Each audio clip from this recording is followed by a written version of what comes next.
Welcome. This is the podcast series dedicated to living a revenue culture.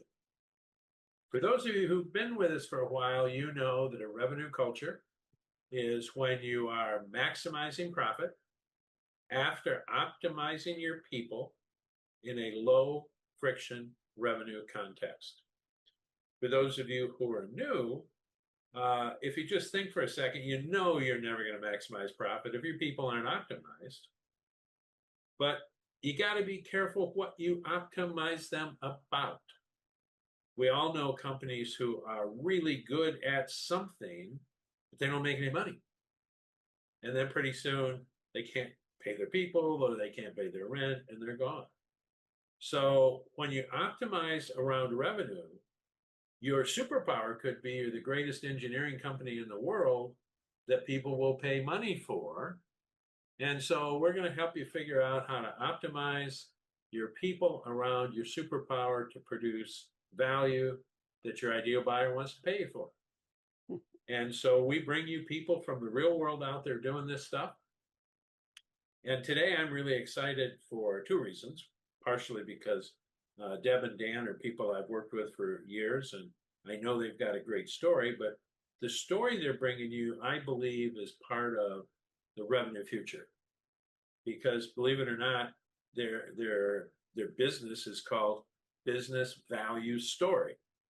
And so when you think about transferring value, you better be able to get a story right. So we're going to learn from Deb and Dan what that's all about.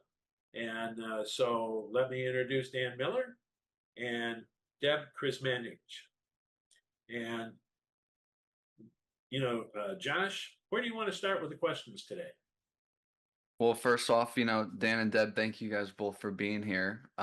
For people who don't know you guys, could each of you explain your background and what has brought you guys into this work that you're doing today? Sure, I'd be happy to start, and thank you very much for the opportunity. Josh, I've known your grandfather since I think 1994 or 95. I had moved to Phoenix, where you guys are, and to take a job as the vice president of sales of a software company. And so Rick and I kind of walked in some of the same circles when you're in that community, and he and I just developed a relationship. And that relationship has gone from then until now. And we meet every Friday. We get together for breakfast. He was on my board of directors when I started a company to help organizations plan for and select large-scale enterprise software applications in higher ed and the public sector market, state and local government. So I've been doing that as a core of my business for a very long time. But over the years, in about past 8 to 10 years, I've been curious about one question, and that is, do they have a sufficient answer to the question, what kind of business outcomes are we going to produce when we invest 10, 50, $500 million in new enterprise software? They can make the case saying, we've got old software, we need to centralize or modernize or do whatever, and that the headline sells enough to get the money, but at the end of the day, they don't have clarity as to why they are doing it and how it's going to move their organization forward in specific, describable, measurable ways. And so in 2018, I began a conversation with leaders in those fields about the notion of business outcomes. As a result of that conversation, where everyone said, yeah, if we could put business outcomes somewhere in the planning conversation and then keep it persistent in the decision making and in the implementation so we could validate results, that'd be a winner. And in that process, I got to meet Deb and found a kindred spirit. We both valued collaboration with large groups of people, created means by which to do that, and we aligned on that problem. How do we help organizations put a focus on business value at the beginning of the conversation and maintain that focus during the life cycle? So I'm going to toss it over to Deb. Well, thanks, Dan, and really nice to have this time with you today, Rick and Josh. And I think, where I look back, my entire career has been spent around helping these people be successful. And I don't care if it's a really large initiative that was kind of going south that I got brought into, or a reorganization with a company or an M&A deal. Every single time, what I saw when I got in the middle of that situation was everybody's working to different ends. And sometimes not because of their own problem or their own, it's just their own perspective. They don't even know they're doing it. They don't even know they're doing it right. And it's really a difficult thing to test alignment Yep. as human beings. So I started my career early in the area at IBM for a number of years in sales, technical marketing, and eventually into strategy.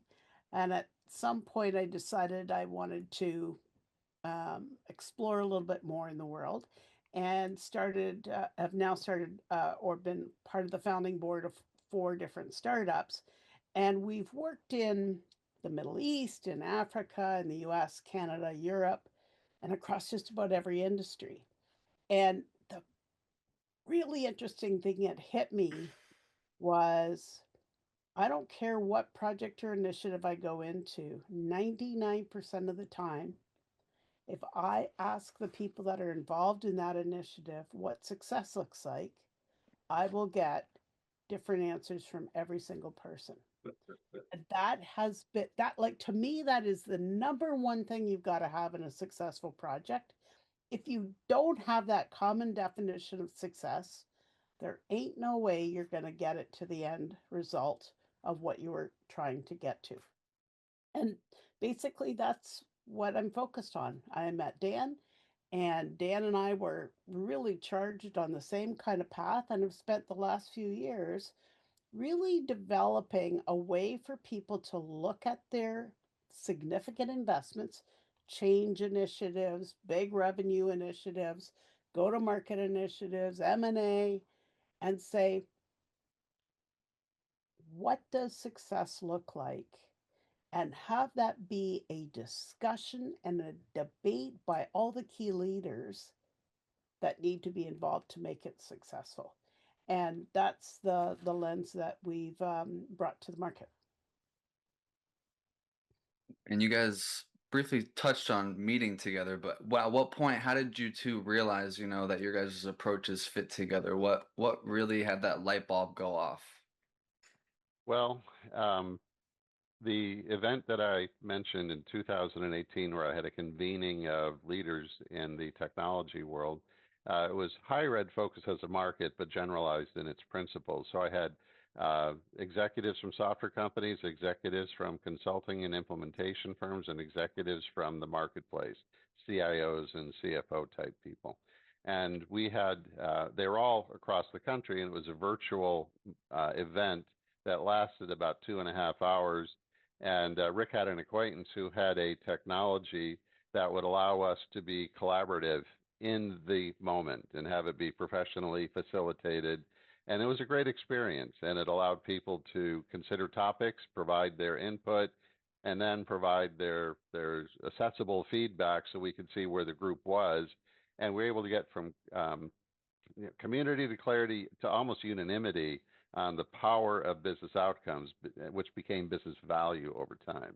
After that event happened, one of the executives said, "That was really cool, but I need to introduce you to my friend Deb Krizmanich. She has this platform that if you love that, this will just blow your socks off."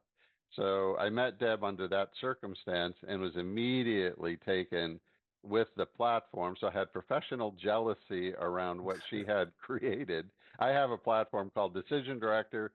It's about engaging people. She has a platform. It's about engaging the mind and creating the connections at that level. And I just fell in love with that. And as Deb and I got to know one another, and you'll see her in the next hour, she's a spitfire and just is really clear and energetic. And then we had some conversation. I hadn't really moved hard in the framing of things a little bit, and then COVID bang hits.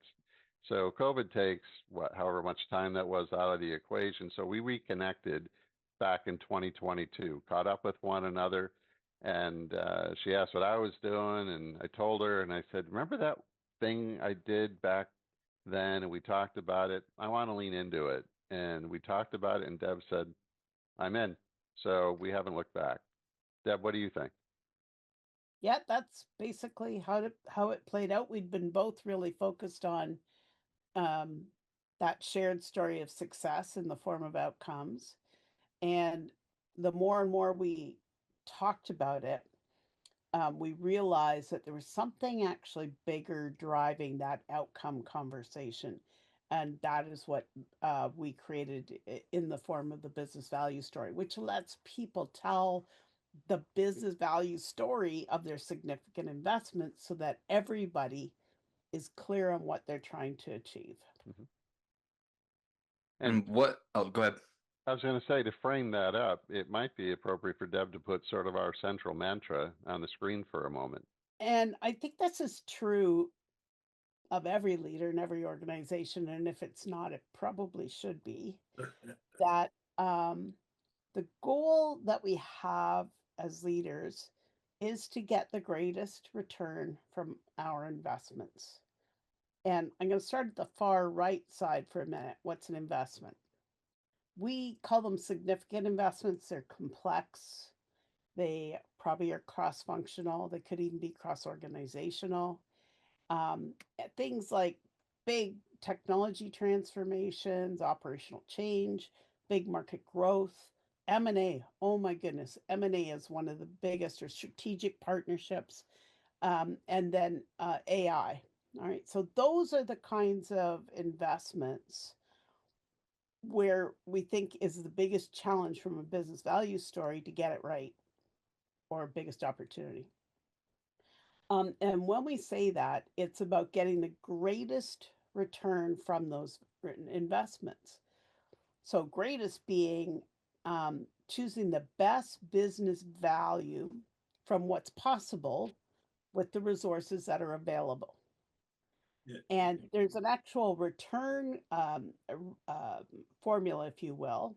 It's very simple, but it's what is the business value potential of this investment, and then divide that by the cost of achieving that business value.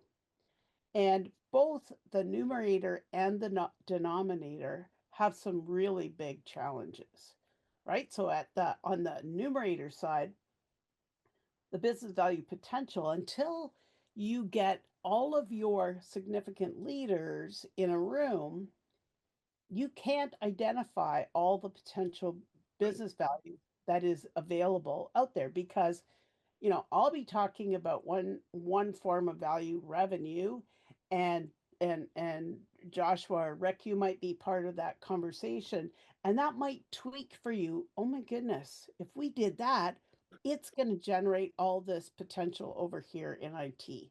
And it's that back and forth and discussion and debate which actually broadens the potential. The second thing that it does is you need to have a picture of what the business value is that's possible, so you can pick from that what are the things this investment's going to actually deliver. We use something and we develop something called a business value lexicon. And that lexicon is what helps us identify the business value potential. And then on the bottom side, the cost of achieving that business value. One of the major issues with that denominator, because that's the thing you want to minimize, right, is the cost of misalignment.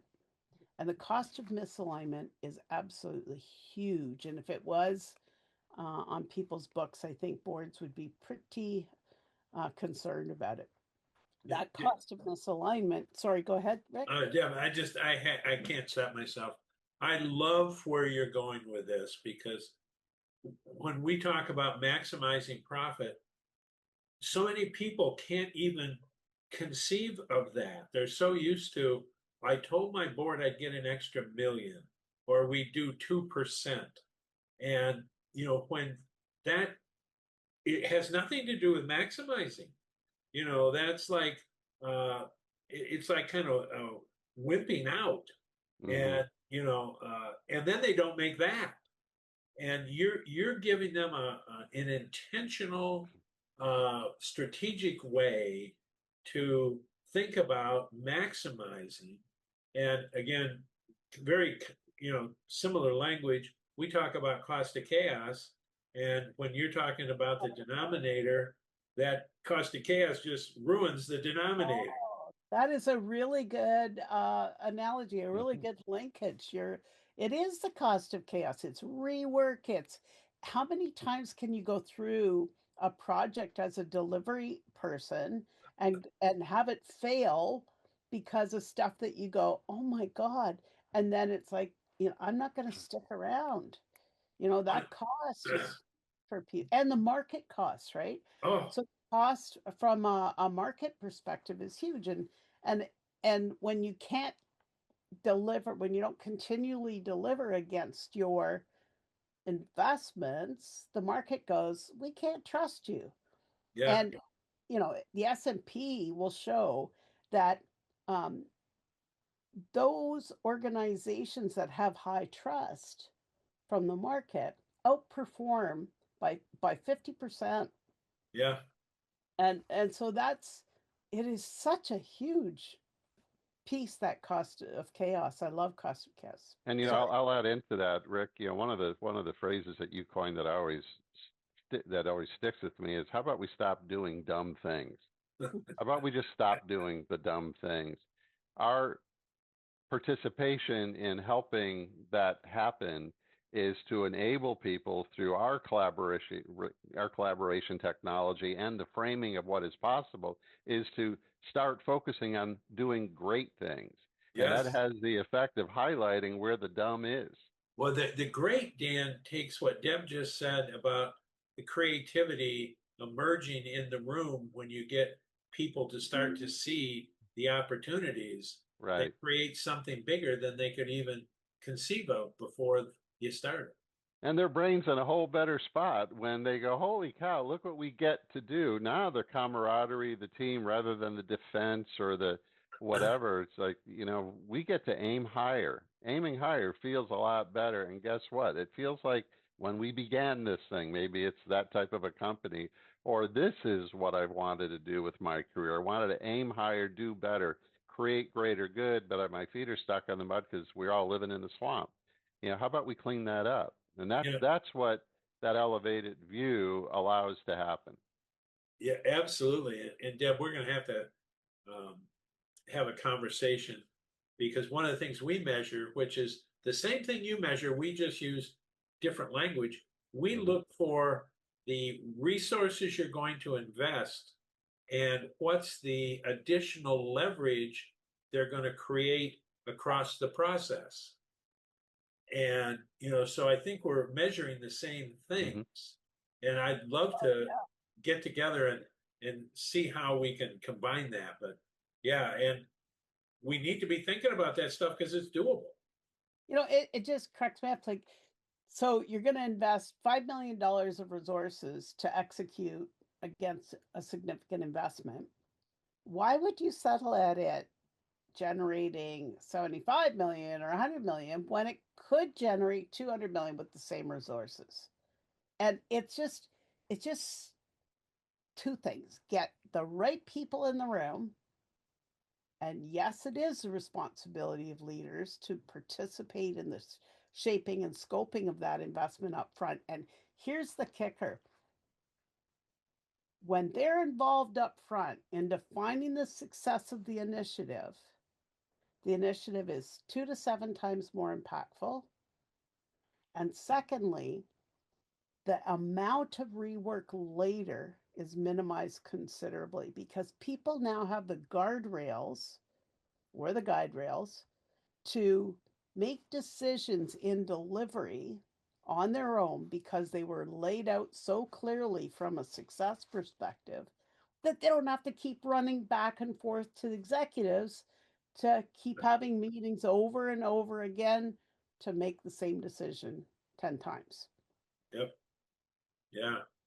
Well, and I'm guessing with that clarity, creating the infrastructure to support execution is much easier to do. Mm-hmm. Yeah, when you're all working from the same set of business outcomes, and those business outcomes, when people understand why they're doing something, they can make the best decisions for the organization if they understand and can connect the dots to where the organization's vision, strategy, and goals are trying to go. If I feel connected in that, I'm going to make way better decisions in every piece of work I do, because I know where we're trying to go. So I'm going to maximize what this piece of code is going to do, or my interaction with somebody on the front line, because I get it, right? Because the success has been defined, and now I understand. I don't have to go ask somebody. And if the leaders of the cross-functional sort of slice of the organization, leaders of the various domains, do that together, they're all going to have that same clarity. The commitment, because humans want to be involved in a decision, right? No one wants to have stuff handed to them. They want to be involved because they also have a stake in the game. We did this project that opened our eyes to the real possibilities. We had a lot of framing and some assumptions that turned out weren't quite true. We talk about strategic planning. Organizations may or may not have them. If they have them, they may or may not ever refer to them. We thought maybe there'd be more strategic planning that would be useful in the framing of business value than I think is true. That led us to have to create our own framing, which we could talk about more. But in this project, it was an arcane technology project that would affect everybody in this very well-known, large, global, complex organization. The technology doesn't matter, but I'll just name it identity and access management. To those of us that are generalists, it means a different way to log into your environment to have access to the applications or the files that you need. From a technology perspective, it's a deeper play than that. It was being rolled out as a technology initiative to this. It was early stage, and I happen to know the CIO quite well. And she invited Deb and I to do our thing with their organization, their PMO, their IT and project folks. And we invited all of the key leaders of the various parts of that organization who needed to be at that table but hadn't been. And they really didn't know from the IT side, how do we engage them? And in very short order, in a very short period of time, we helped those stakeholders on the business side or the internal customer side of the organization go from, why are we even in this room? This is a technology thing. It's just going to have us log in differently, isn't it? Very quickly, they were able to understand that their current pain, their current chaos, the cost of that chaos was huge. Yeah. And that this investment that the IT organization was going to make for all the right reasons was designed to address that pain and create greater opportunity and streamline things. The minute those internal customers understood that, they were able to then map to the value, what would it mean to us if that were to happen? And that was a big, wide range of value, political, economic, strategic, operational, logistical, all those things. They could do their job so much better, feel good about it. Their business partners would go from, are you crazy? This is so hard to do. Why is it hard? You guys are you guys. Why is this so hard? Clean up all of that. So that room went from, why are we here, to, can we be first? Do you need more money? How do we help you do this? Where do we get to go first? So it was transformative, and the alignment was huge. The clarity was huge, and everybody was sitting at this level rather than down here. It was not a technology. It was a transformative investment in the business, and everyone saw it as such. When I hear that story, my brain says, all of a sudden you had a buyer back communication. Yes. Where the people who were going to use it now are in the room participating, and in our work, and I was not brave enough to say this for over 20 years, but I think, whether we call it the business value story or we call it your revenue strategy, comes before the business strategy. Because the business strategy is giving you budget and headcount and tools and office space It's tactics, yeah. to deliver something to somebody. Mhm. You don't decide what those things are before you know who you're going to deliver something to Well, and what it is you're going to deliver. in the book Freedom's Forge, what was Yeah. the paradigm flip? They knew they had to do all this mass production, so they designed what they were going to do, the optimal way to do it. Then they would build the factories Yeah. and the distribution points, et cetera. And then they were throwing out planes by the thousands. Yeah. Streamlined, knocked it out, happened fast. Know what you're aiming for, and then build to that end. That's the paradigm shift. Yeah. Yeah. So very cool. Very, very cool. So Well, when you present this to people, did they get it right away, or is it kind of some work to get them up to speed? Go ahead, Deb. Yeah. Actually, the way that we present it to people is pretty simple. We just basically say every organization exists to create business value. Who's going to argue with that, right? And the way that we create that business value in a business is we invest in things to do, like revenue projects or transformation projects, etc. So if those are the vehicles for creating business value, what better thing than the very business value they're meant to create to be the definition of success? And it really is that simple. So how it gets done and the concept of a business value lexicon, a common language that everybody in the organization can understand and know so that we can communicate, right? It's Yeah. like somebody speaking Arabic and somebody speaking Spanish. You're not going to understand each other. But if we can get everybody speaking in the same language about what business value means in all kinds of different categories, then we can have really clear conversations at the board level, but also really clear conversations at the front line. And guess what? They mean the same thing. Imagine that. I know, right? And it goes right from there. When you present an initiative now to the board, and that initiative is not highlighting we got to get on AI because we got to get on Yeah. AI, we're going to left behind. It's couched in the business value that we're trying to create and how these classes of AI technology are going to help us achieve that faster. Now I can buy it from a board perspective. well, as we said before, this is a conversation. We're just kind of flowing. You guys have murdered so many of my questions already. I think this one kind of leans into this because Rick mentioned business value story. What exactly is a business value story? Dan, do you want to take that? Yeah, I could take it. So what is a business value story? So what I'm going to show you is the progression of how we go from the concept into the reality.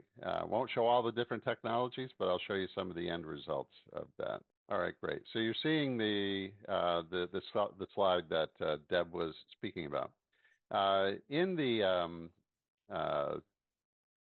In our world, we talk about a business value lexicon. It's a structure that allows us to organize the notions of business value across 6 business value categories, from successful strategy to satisfied customers to optimal capacity to revenue growth. We always want that, to optimizing costs, and then financial stability.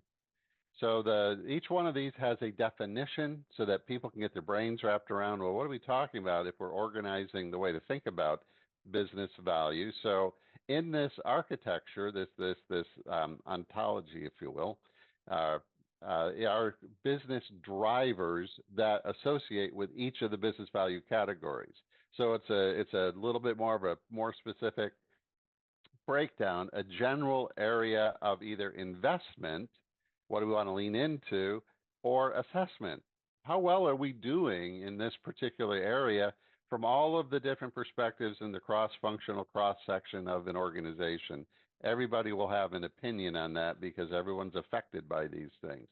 Each one of these areas has a set of investment areas. So every business driver has a column or a family of specifically targetable areas of investment that have their own meaning. So attracting new customers, that's an obvious one. Well, what does that mean? So we give it a description, we give it some examples that are relevant to the market sector that for which we have built a business value lexicon. We have them for higher education, cross-industry, building out one for healthcare, probably end up getting into manufacturing, that sort of thing. So every industry, every sector kind of has their own touch points, but they all fall within those 6 business value categories. And so we have a process of engagement that we go through with the clients that enable them to develop ideas and using the lexicon and facilitating conversation, but also voting and rating, et cetera, we can produce a heat map that said, when we were having this conversation, and this by the way, is reflecting that identity and access management project that I was talking about earlier. As they were developing the conversation, we began to be able to say, things like ease of use showed up big for all the people, and we captured all of the content, et cetera, that the contribution of ideas and commentary and categorize those so we kind of know where they were coming from, their context in the conversation. And from those, we could derive a narrative, a business value story for the ease of use delivered investment area.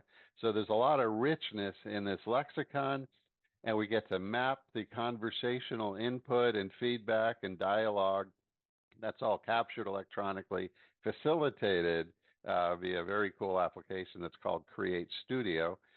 That's part of our portfolio, so that we could tell the story at the end of the day. Bang, here is the narrative, and then there's some other points of data that map this into this lexicon world. So this is how we get to people walking into a virtual room, so to speak, having no idea really why they're there. In very short order, we get to show this. This is the result. Maybe show the business outcomes on the other. Yeah. Yes, I could. Absolutely. So I'm going to go back to here. So business outcomes. So those ideas happen, et cetera. They get to a place where they would say, at the end of this project, these are the areas that we have prioritized through our conversation and facilitation. We're going to dial into these. And then what we get to do is go through a process of saying, okay, for each of those areas now, let's develop specific measurable business outcomes. Yeah. The things that we are intending to achieve in terms that are measurable. So in higher ed, credentialing is a very important piece. It's ultimately how they have the credibility and then therefore can make money and deliver value. So reducing time to market for new credentialing programs by half, cutting it in half, within 36 months or maybe 18 months or 9 months, whatever that might be, as measured by development timelines decreasing from some time period to another time period per program. It's discrete, it's measurable, and it gets to show clarity and specificity, which, to Deb's point earlier, puts a real practical governance framework around the implementation decisions. How does what we're doing now lead us to achieve that end result in the framing of this overall investment? So we have the ability to just dial into the very kind of specific outcomes that the organization, the team has created through this facilitation process that we go through. Rip, you're going to jump in? Yeah, I'm just fascinated, Dan, because in the 90s, we did go-to-market audits for some of the biggest technology companies in the world, Siemens, Yeah. Philips, and people like that. And we audited 378 points between we created something in the laboratory, now we got to get it to market.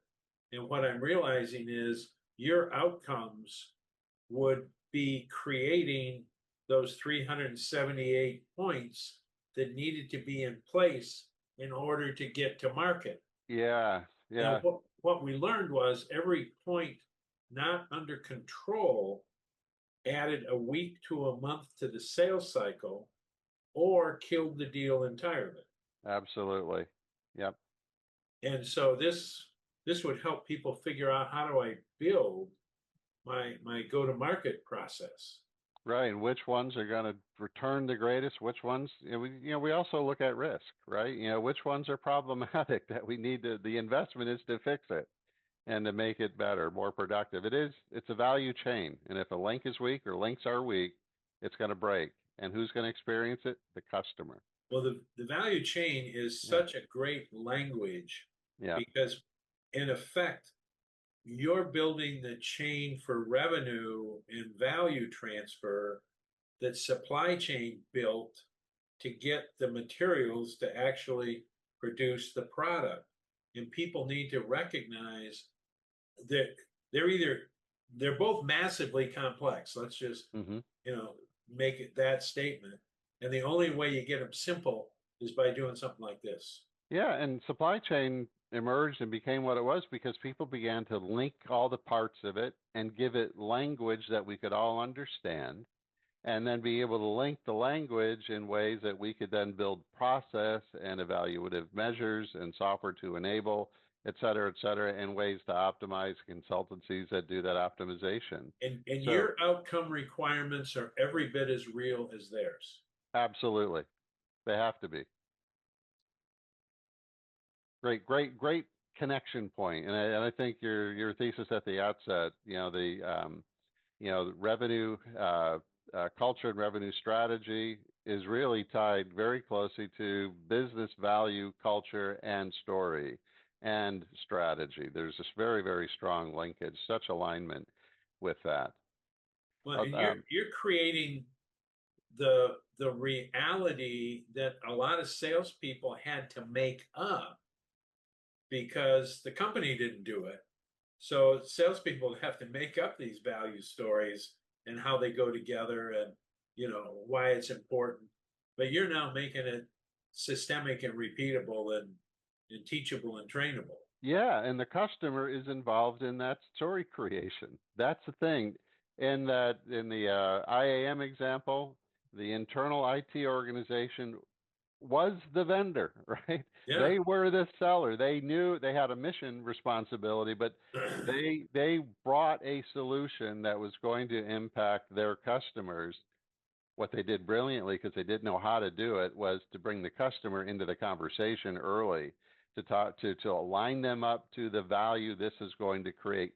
What if a commercial sales organization was able to take their strategic customers and say, before we sell you all this stuff, how about we work together to define what you're really going to be able to do? Well, and this Dan, investment. That is so accurate, true. You obviously know when we talk about bell curve, on the beginning of the bell curve are early adopters and innovators, and they want to be part of that process. Yes, if you want to do business with them, they want to be part of that process, and they will bend over backwards to join you in that co-creation. Absolutely. It's just hard to do, right? Because there's no way to do it efficiently, no way to do it thinking you've got full coverage.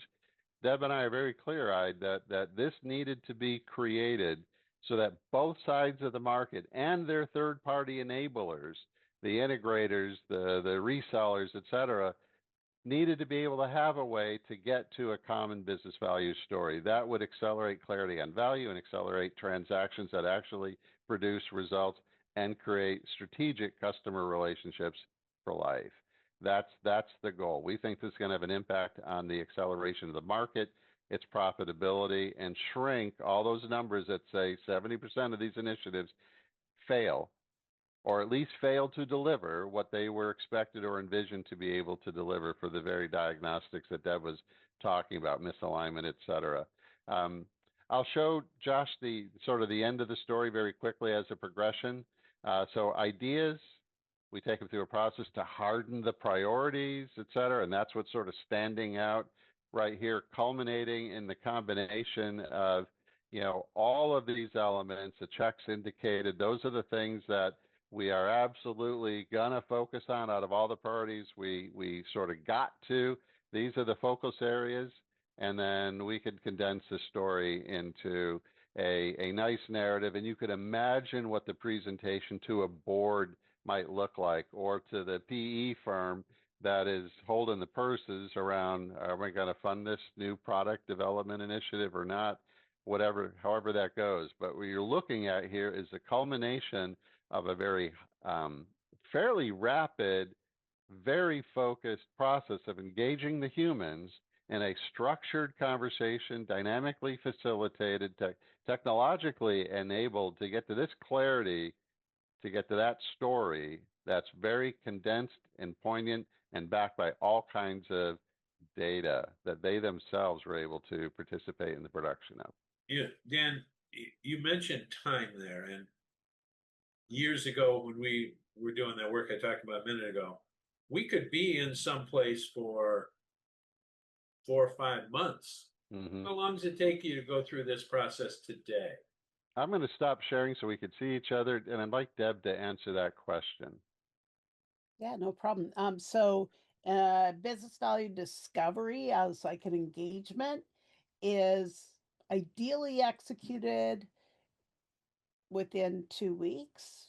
We'll let it go to 3 if we need to, but that's based on people's calendars. But the fresher it is, the little bit of think time in between, and not long, maybe 8 to 10 hours of senior management time over in 1.5 hour chunks, or across that 2 weeks. Wow. And done virtually. That's amazing. That's amazing. Just out of curiosity, what's the conversation they have with each other when you're done? That's a great point. Probably the number one thing I hear back is, well, 2 things. One is, wow, I didn't realize, talking about my other colleague on the team, I didn't realize that those problems impacted you the same way as they impact me. And the second one is, I haven't never really took the time to really walk in your shoes from your function or department's perspective to understand the impact of what we're doing and what it has on you, and therefore the translation to what the organization, how the organization is impacted. And from that is probably for them the biggest aha. And I mean, that is gold. Yeah. Right. One of the things that Deb and I share is we have decades, literal decades of experience, each of us having invested in technological capability to enable people, these cross-functional teams, to be engaged efficiently and impactfully in a way that they value for even the opportunity to participate, but they also get additional richness. So one of the things that I have seen over the years, and I know Deb has seen as well, is I had no idea Josh was doing that in the way he was thinking. I kind of had a different view of Josh. Now I have a relationship opportunity, maybe even developing a relationship. And the binding of relationships around as part of the fabric of an organization strengthens it in ways that persist beyond what the particular initiative was. They now we now have a different view of each other, and so the benefits of engaging people to have a what is True North conversation, and how do we break True North down that's meaningful to me in this department, and it's meaningful to the others in the room, and therefore all of us, and therefore our customer or our customers, the people that we serve. Game changer. No one wants to go back to the old transactional way of making decisions and buying stuff to do things. It wants to be framed in something that's a higher order. Wow. Yeah, and I would also add to that what Dan said in that when people understand the why, like why an investment is important, then they're prepared to let go a little bit on the resource hold so that the benefit can be achieved at the organizational level. But until I understand that perspective and how it all links together, I'm going to grab every darn dollar I can to get my department successful. But if our success is being defined on what we're achieving organizationally, that's a whole. And also, I would say the incentive system needs to follow behind that, though. Yeah. So it has to recognize and reward those moves where the greater objectives or greater business value story is being met rather than the departmental one. Yeah, boy, that hits home. I'm working with a client right now that what you just said doesn't exist, and it's really hard. Mm-hmm. It is hard. Yeah. Really? And when you see this, you get to say it's unnecessarily hard. Absolutely. It doesn't need to be that hard, but it's the way. I mean, it's the air we breathe, right? We all breathe, air where the AQI is not healthy, but hey, it's the air we breathe. Well, there's a scrubber, right? There's a way to clean it up. We're just in the early stages of that. Well, Josh, what last questions do you have that you want to make sure we cover? Maybe at least three more I have. One being, what does it mean that some of the greatest value lives between functions? That's a great question. Until I get together as a team, I can't have the discussion and the debate like we talked about earlier about what if I'm creating business value in my department in IT, I could just call it an IT project and walk away and not have another single person involved in that conversation.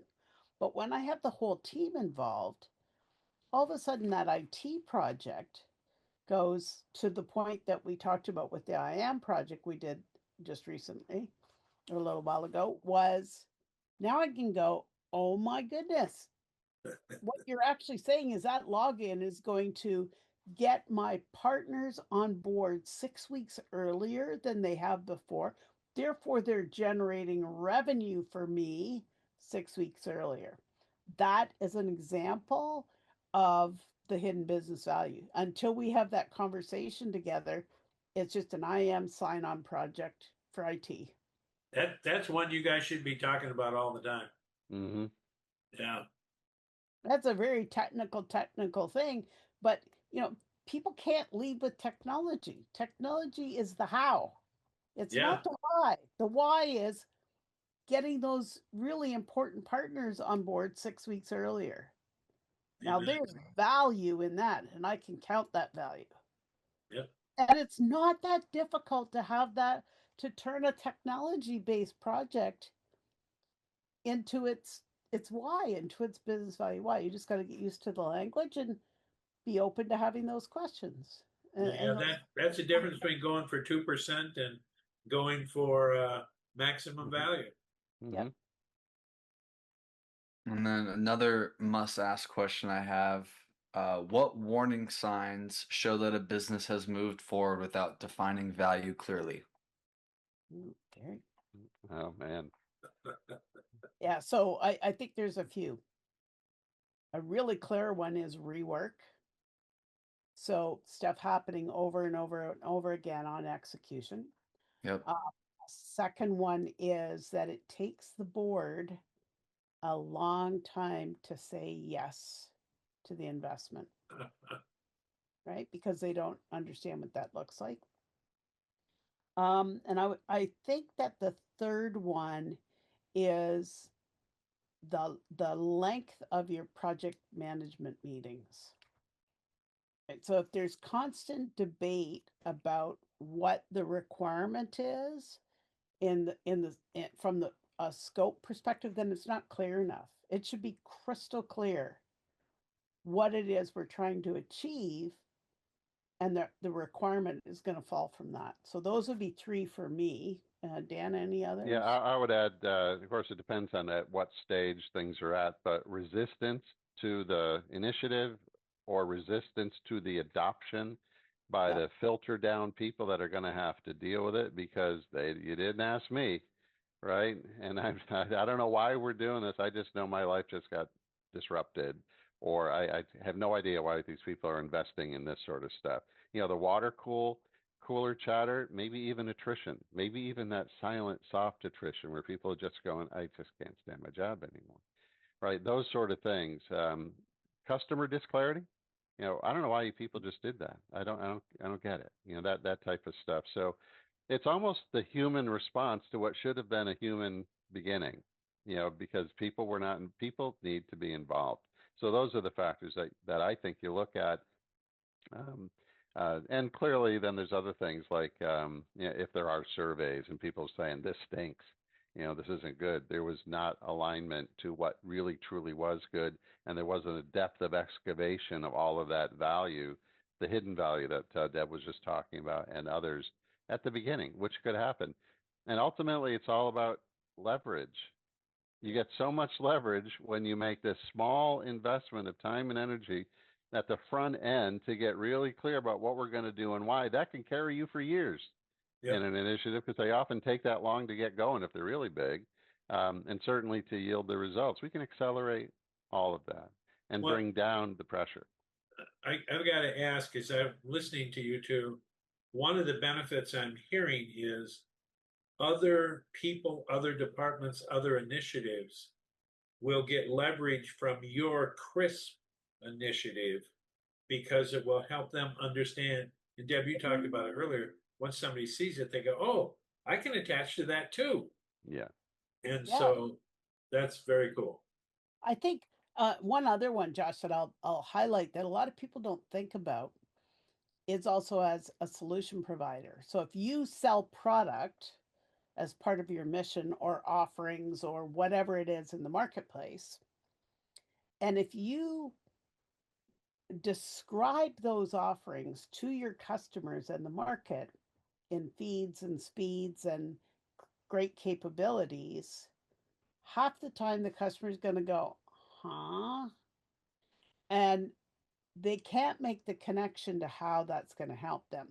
Now, if that product or that offering was steeped in the business value it created for customers, then the customer can immediately go, oh, I got it. You're going to reduce my time to, I don't know, accepting admissions or something like that, or you're going to improve my capability of Well, onboarding 2 weeks quicker, I get recognize the revenue.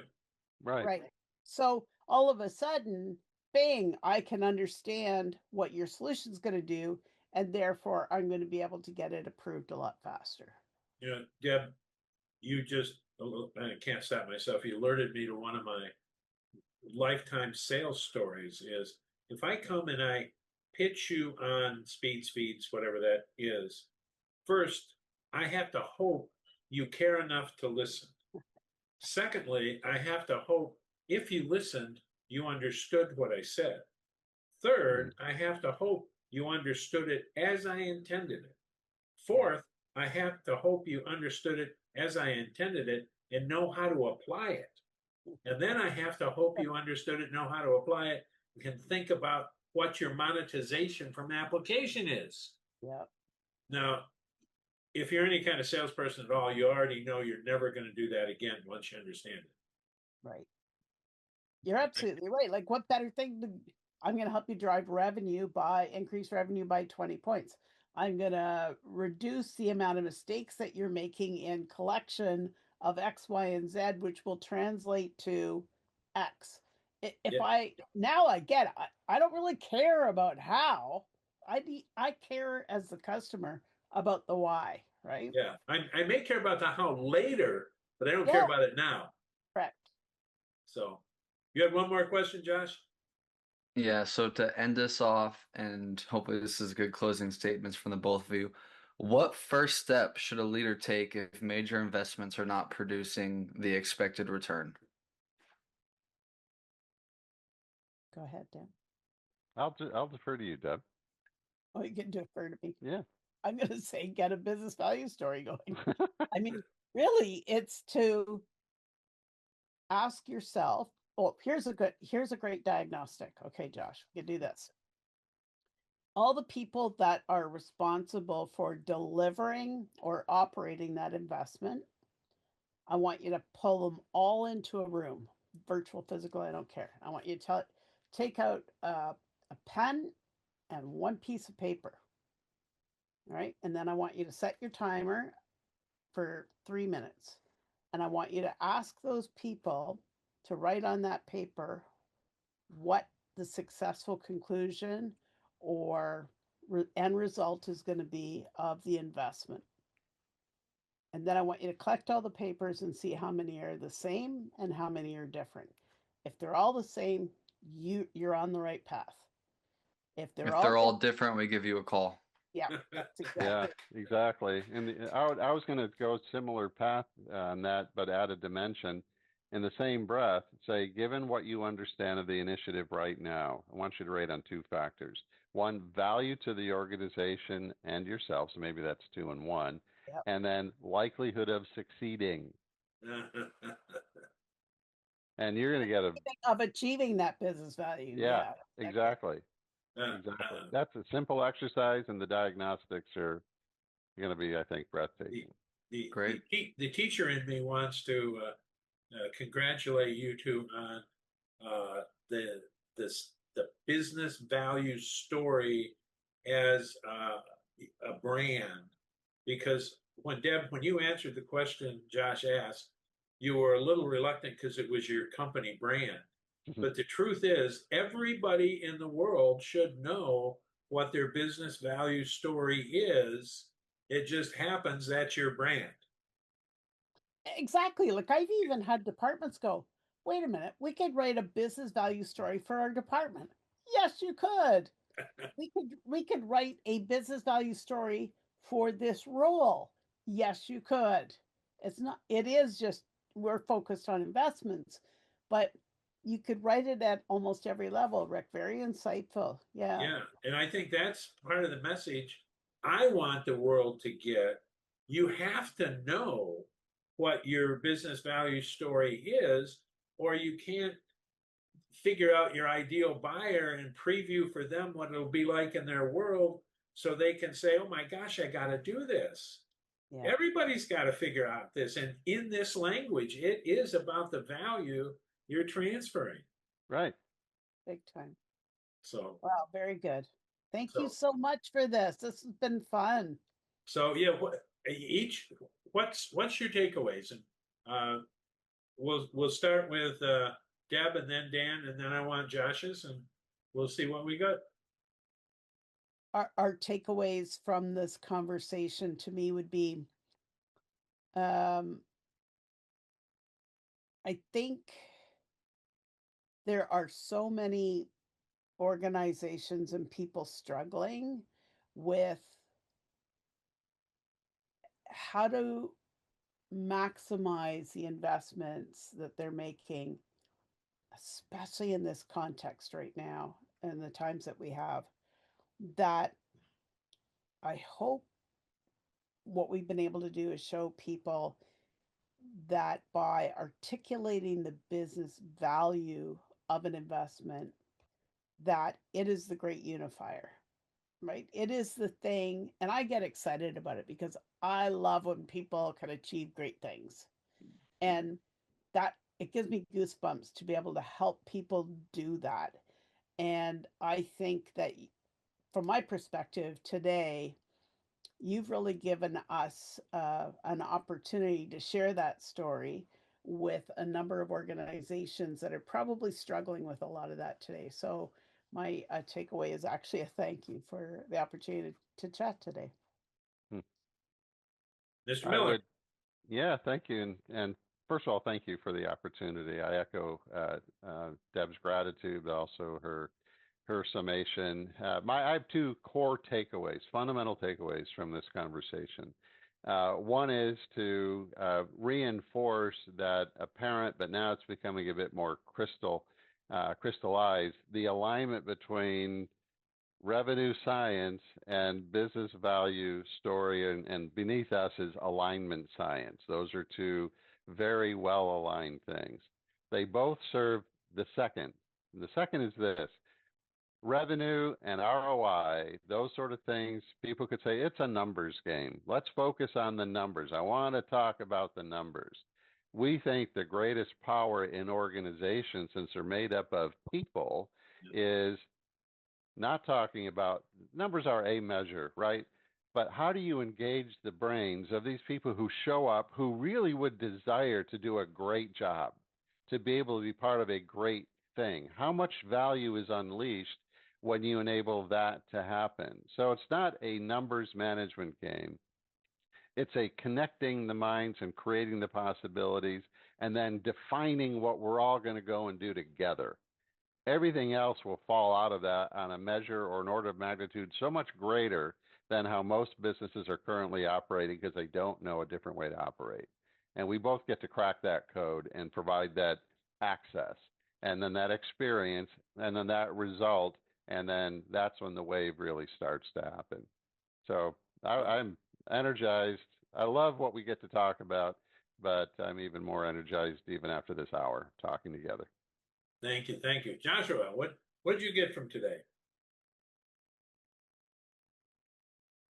That, most people are probably making decisions based off of emotions and what they think is right. And they're not really getting down to the deeper causes, roots, and at the end of the day, what's really valuable to their ideal customers. And I think that after this conversation, I've learned there's levels to this.